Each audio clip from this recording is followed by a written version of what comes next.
یہ کتاب اچھا یہ حدیث جھوٹی ہے، واضح دیکھیں، یہ الاستیعاب فی معرفت الاصحاب ابن عبد البر کی جلد نمبر 1، یہاں پہ کہتا ہے کہ یہ اس کتاب کے سارے احادیث میں نے بہت ہی معتمد احادیث سے لیے۔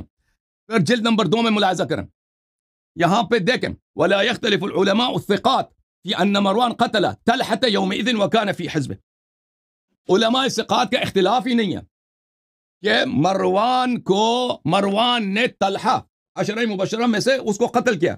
کیا قتل کیا؟ جنگ جمل کے دوران قتل کیا ہے۔ اب پتہ ہے کس لیے قتل کیا؟ مروان جو عثمان کا داماد بھی تھا، اس کا وزیر اعظم بھی تھا، کس لیے قتل کیا؟ اس کے حدیث بہت زیادہ ہے۔ اس کو مروان نے طلحہ کو اس لیے قتل کیا کیونکہ عثمان کا قاتل ہے۔ ملاحظہ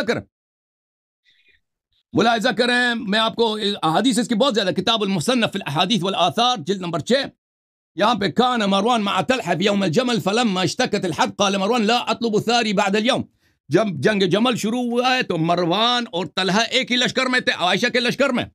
عثمان نے کہا کہ آج میں نے اپنے بھائی کا، یعنی عثمان کے، مروان نے کہا آج میں عثمان کا، اپنے سسر، اپنے چچا زاد بھائی کے خون کا میں بدلہ لوں گا، اور آج کے بعد میں کسی قسم کا مجھے بدلہ لینے اور انتقام لینے کی ضرورت نہیں ہوگی۔ ثم رماه بسهم فاصاب، پھر اس نے تیر مارا، کس پر؟ طلحہ کو مارا، قتل کیا۔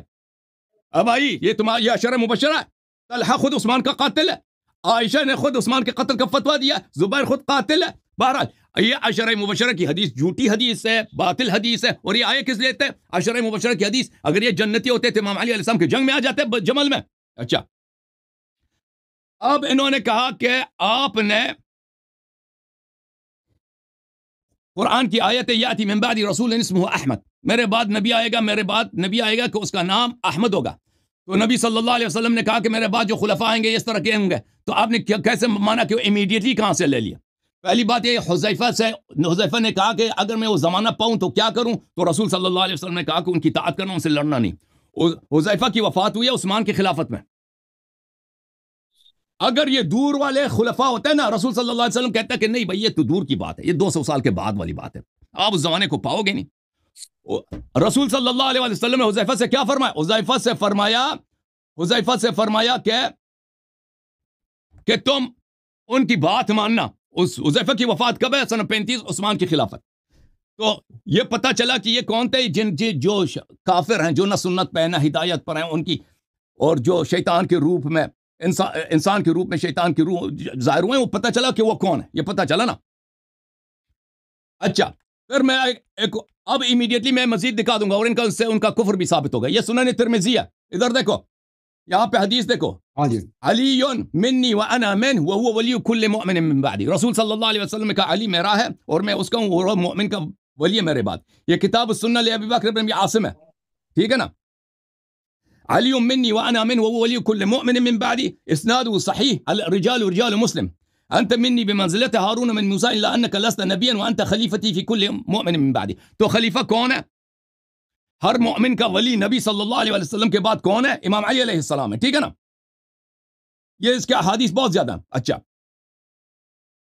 میں آپ کی خدمت میں دکھا دیتا ہوں کہ ابو بکر عمر کی کوئی حدیث ہے کہ وہ میں نبی صلی اللہ علیہ وسلم کے بعد خلافت ان کو ملے گا؟ یہ صحیح مسلم ہے، یہاں پر باب الاستخلاف و ترکی وفی هذا الحدیث دلیل عن النبی صلی اللہ علیہ وآلہ وسلم لم ينص على خلیفت وہ اجماع اہل السنہ، اہل سنت کا اجماع ہے کہ نبی صلی اللہ علیہ وسلم نے کسی کو خلیفہ نہیں بنایا، حالانکہ نبی صلی اللہ علیہ وسلم نے واضح طور پر کہہ دیا کہ وَأَنْتَ خَلِيفَتِي فِي كُلِّ مُؤْمِنٍ مِّن بَعْدِي، ٹھیک ہے نا؟ تو ابو بکر عمر کی خلافت منصوص نہیں ہے۔ اب ملاحظہ کریں، امیڈیٹلی میں آپ کو دکھا رہا ہوں چننا صاحب، اور آپ کو تو سمجھ ہی نہیں آئے گی نا، دوسروں کو تو سمجھ آئے گی۔ صحیح بخاری، ملاحظہ کریں، یہاں پر حدیث نمبر ہے 4625، نبی صلی اللہ علیہ وسلم کہتے ہیں کہ روز قیامت میں دیکھوں گا کہ میرے صحابہ جہنم کی طرف لے کے جائیں گے، میں کہوں گا یا رب یا صحابی، یا رب میں یہ تو میرے صحابہ ہیں۔ ندا آئے گا اللہ رب العزت کی جانب سے انک لا تدری ما احدثوا بعدک، آپ کو پتہ نہیں ہے کہ آپ کے بعد دین میں کیا بدعتیں داخل کی ہیں۔ صحابہ پس مرتد ہوئے، جہنم لے کے جائیں گے، کس لیے کہ انہوں نے دین میں بدعت داخل کی ہے۔ اللہ کی جانب سے ندا آئے گا ان هؤلاء لم يزالوا مرتدین علی اعقابهم منذ فارقتهم، ان کی ارتداد کب شروع ہوئی ہے؟ یہ اسی وقت سے مرتد رہے ہیں جب سے آپ دنیا سے گئے ہیں۔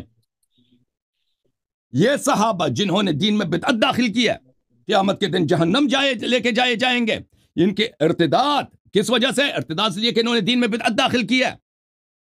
یہ کیا بعد میں مرتد ہوئے تھے زکات نہ دینے کی وجہ سے؟ نہیں. لم یزال مرتدین علی اعقابہم منذ جو ہی، یہ اس کو عربی تو سمجھ نہیں آتی نا، کہتا کہ مجھے عربی کی کیا ضرورت ہے. منذ فارقتم، جو ہی آپ دنیا سے گئے ہیں انہیں آپ یہ اسی زمانے سے مرتد رہے ہیں. اور بھائی جو ہی نبی صلی اللہ علیہ وسلم دین سے دنیا سے گئے اس زمانے میں کون سی کیا بدعت دین میں داخل ہوئی ہے؟ جس دن نبی صلی اللہ علیہ وسلم کی وفات ہوئی ہے اس دن کیا بدعت دین میں آیا؟ نماز چینج ہوا؟ اذان کچھ بھی نہیں چینج ہوا. اس دن ابو بکر عمر نے خلافت بنائی تھی، سقیفہ بنی ساعدہ میں ان کی بیعت کرائی گئی تھی. ٹھیک ہے نا؟ یہ دیکھو صحیح بخاری بشرح اردو ترجمے کے ساتھ. میں کہوں گا یا رب یہ تو میرے ساتھی ہیں. اچھا یہ ان لوگوں نے آپ کے بعد، آپ کو کیا معلوم، آپ جانتے نہیں کہ لوگوں نے آپ کے بعد کیا نئی باتیں نکالی تھیں، یعنی بدعتیں. جب تم ان سے جدا ہو گئے تھے تو یہ لوگ اپنی ایڑیوں کے بل اسلام سے برگشتہ ہوئے تھے. جو ہی آپ کی وفات ہوئی ہے اسی وقت سے انہوں نے دین میں بدعت داخل کیا ہے اور یہ دین سے خارج ہو گئی. بخاری میں بھی ہے، مسلم میں بھی ہے، اور اس کی کئی روایت بہت زیادہ مختلف طرق سے موجود ہیں.